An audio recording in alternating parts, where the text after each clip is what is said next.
Daily Broadside, day 406. You remember when in like the mid 80s, Matthew Broderick and then his girlfriend and co-star of Ferris Bueller, Jennifer Grey, who I contend is the only woman who has ever looked equally beautiful with and without a nose job.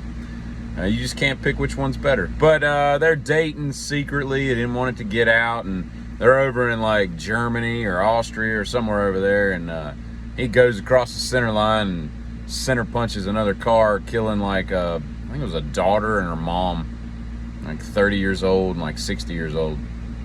Kills them dead, right? And so he's initially charged with some kind of endangerment of life or something like that, and it's reduced to like careless and reckless driving. He has to pay $175 as like the fine for whatnot. Doesn't do a day in prison or anything like that. And it is sad that, you know, you can kill somebody absent there being any kind of alcohol involved in the situation.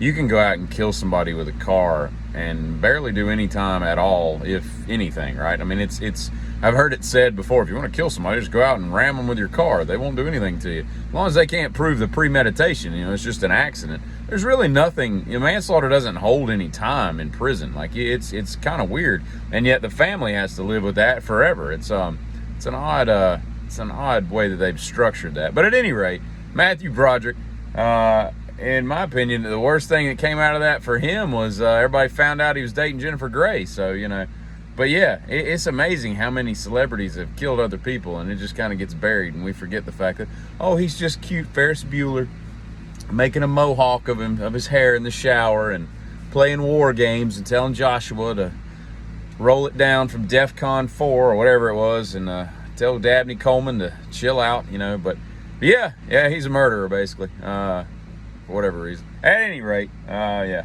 I think that women, the true beauty of a woman is if she can pull off short hair. Demi Moore, that really pretty chick that was in Northern Exposure, she did it really well. If you can do that and not have like a misshapen head and all and look cool, that's like just pure beauty. Now, it's rough. It's kind of like a guy shaving his head. You got to have a good looking head, and you don't know it till you shave your head. So not all women can pull that off. Some women don't have the ability to match their face with a short haircut, and I'm not talking about some G.I. Jane haircut or some Halle Berry type thing. Not Halle Berry.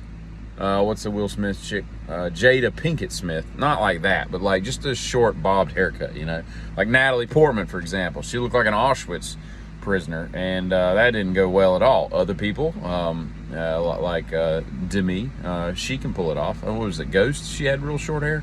It worked out good, Worked out pretty good. So yeah, that's a good test. It's just a scary test. And anybody that says that they're gonna smash food, I instantly do not want to be around you anymore at all. And tell me if I'm the only person that does this, right? And this goes for people that mow their own grass while riding. Every property I've ever owned, everything I've ever mowed, like I mow a property for somebody who can't do it themselves anymore, right?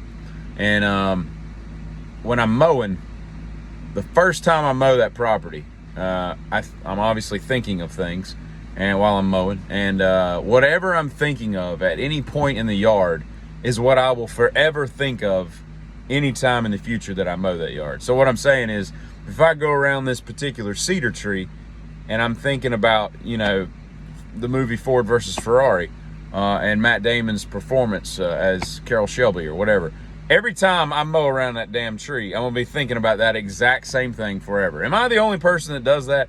Or, I can't think of anything new when I'm mowing. Doesn't matter if I'm listening to a podcast, music, my mind automatically goes to whatever I was thinking about the first time I mowed. So really what I'm getting at is, I think for me, although I have a really insane memory, it has served me well. It's ridiculous, some of the crap I can remember and just pull out. But if I really want to remember something, all I got to do is go to somebody's house and mow and think about it. And forever then, if I ever need to recall it, I would just go over and mow their house, and I would instantly remember everything that I was thinking about. I don't know what kind of weird OCD mowing thing that I've stumbled onto, but I'm hoping that someone else does this and it's not just me. And when I was baptized, I just did my balls. I felt like that's the only thing the Lord needed. Hey, giddy up.